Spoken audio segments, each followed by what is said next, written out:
Knoxville Silver Knights will be holding open tryouts at the arena. You used to be with the Knights owner. We're not playing the Knights. Scott, are you trying out? Aren't you like 40? Not yet. So, what is it that you want audiences to get out of this movie? Wow. Well, what do we want? You know, that nothing is impossible. Yeah. This is this year. This movie has been about 9 years in the making, something like that, since 14. So, wow, is it at 8 years? I feel like it's 8 years. And through so many different script revisions, we finally got this thing shooting in Knoxville, Tennessee last year, and couldn't be more pleased a year later to have this film done and to share it with the world. And I just think that the film is going to encourage people and uplift them in different ways than they'll even really imagine that it would do. To me, I felt like what Ethan said earlier, your son Ethan, said it was entertainment. And he wanted people to see it as entertainment. Well, it is very entertaining because I got to see it the other night. But for me, I thought he was so funny in this movie because he was like the cheerleader of the struggling guy over here. And to me, I think you should be able to laugh at everything. Even as a Christian, you should be able to have a sense of humor. And to me, there was little nuggets in there that made it funny and entertaining, but thought-provoking and very relatable to anyone going through a struggle, I think, with their spiritual life, their personal life, their love life, all of that. So I think it touches all the bases, don't you? Yeah. No, for sure. I want people to laugh. I want people to laugh throughout, like Stella's saying, because it's a comedy. What? We made a very serious film, Robert. It can be, but it's very funny. I want people to be able to laugh because sometimes we take our lives way too seriously, and especially as Christians. We can take ourselves way too seriously, and we need to understand that a lot of what happens in life, sometimes we just need to laugh about it. And by laughing, we allow sometimes for a greater message to come in, and we take down our walls. We take down the resistance, and we can listen to a bigger message. And the message here is not only is nothing impossible, but it ain't over until it's over. Yeah. Yeah. Did you ever feel like there was a time in your life maybe where you had to trust God when things didn't turn out the way you'd expected? At least 3 times today, I think. Wow. Yeah, all the time. My story really goes, coming out of college, or while I was in college, I actually had a recording contract. And everything was going as it should have been. I had a big release party that was planned.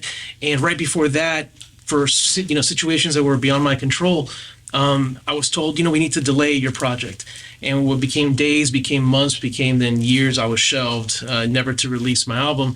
And I was so devastated at that time. But then I came to realize, of course, later on, that had I done that, I probably would not be married to the wife that I have today, or have the kids that I love so much today.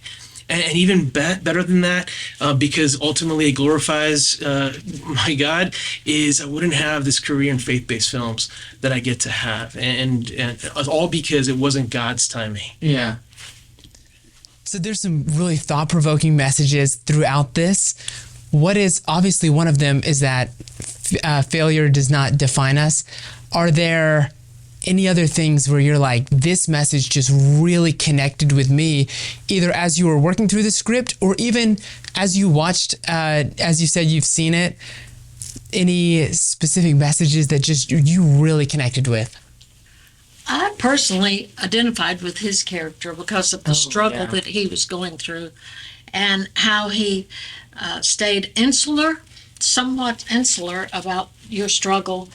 Even though he wanted to be more open about it, you tried to, we all have our dignity, our self-respect. And so because you were so introspective and so insular, my heart went out to his character in the film. I think more than the other characters. Yeah. It's like life imitates art in so many different ways. And I think that's in all of our lives. We all have those challenges. We all have those dreams that never came true. We all had those thoughts when, from an early age that we wanted to go after and to achieve. And in some ways, the Lord has a different way that he's going to do it. It's like he puts us in the waiting room to stretch us, to teach us, right? That faith is the assurance of things hoped for and the conviction of things not yet seen. And so I think that's what this movie really resonates on, is that he goes... Divine timing. It's divine timing. And ultimately, it doesn't always end up the way that we think it's going to end up, but it ends up just the way that we should have it. And one thing that seems really exciting to me about the movie is some of the struggles that your character's working through. It seems like community and friendship plays a big role in helping him overcome that. Could you speak to what that was like? Well, you were the cheerleader. Yeah, I was. Well, I got to play the role of Nick, and Nick is like the lead Scott Beck's best friend in this. He's also the head basketball coach for the high school, but he has a very good one. And not a very good. That's art imitating life, I think. But he has his passion. He wants to be a pastor. Yeah. Because he wants to be able to encourage people. But at the same token, he has this anger problem. He gets really set off pretty easily and quickly.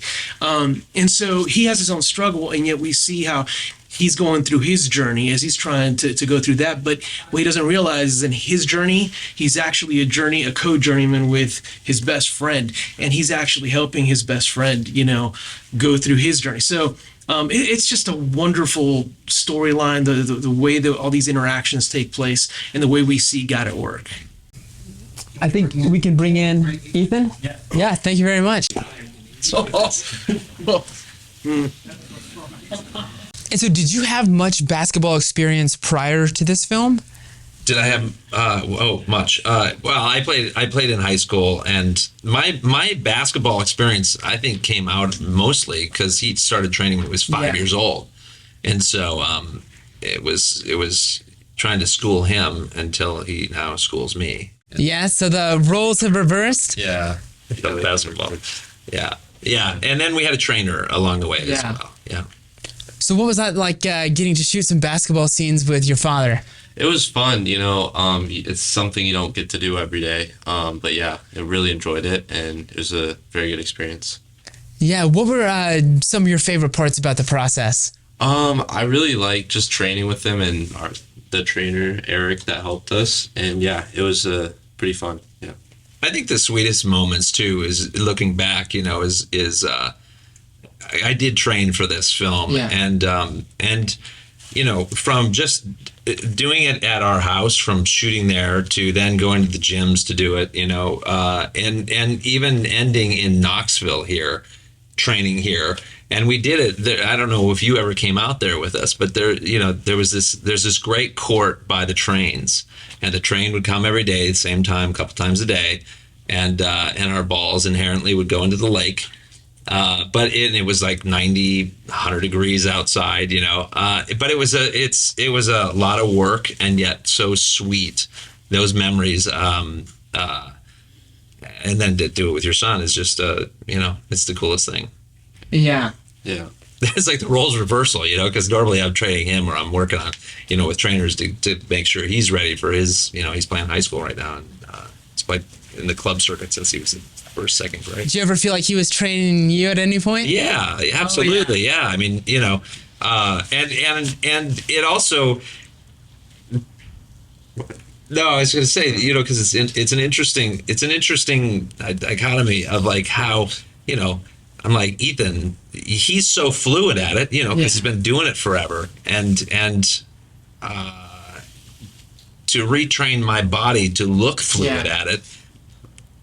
There's a little bit of work, but yeah. It was a little bit of work. Yeah. Yeah. But, this movie is really about second chances, and it's about, overcoming the obstacles that are in front of us. And this year you had a huge obstacle. It was the second to last game of the year.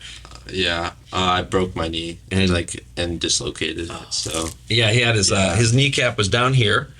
He went up and was having a great game, and then you go.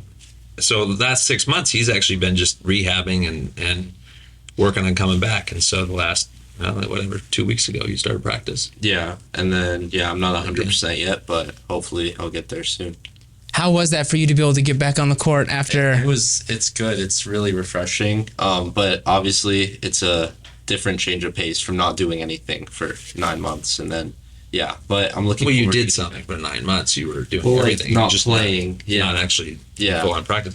But that's the interesting thing is like it's that's what's Yeah. I find this movie is so relevant is because we all come to those obstacles that seem impossible that we're not going to get through, and there's nothing wrong. I mean, Robert and I were just talking about this with our kids. You know, is the hardest thing in the world is to watch your kids go through that.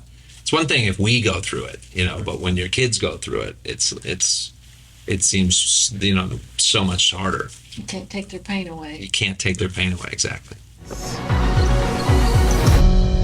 And most surprising, middle-aged Scott Beck, former NBA. Never underestimate the power of a really good Cinderella story.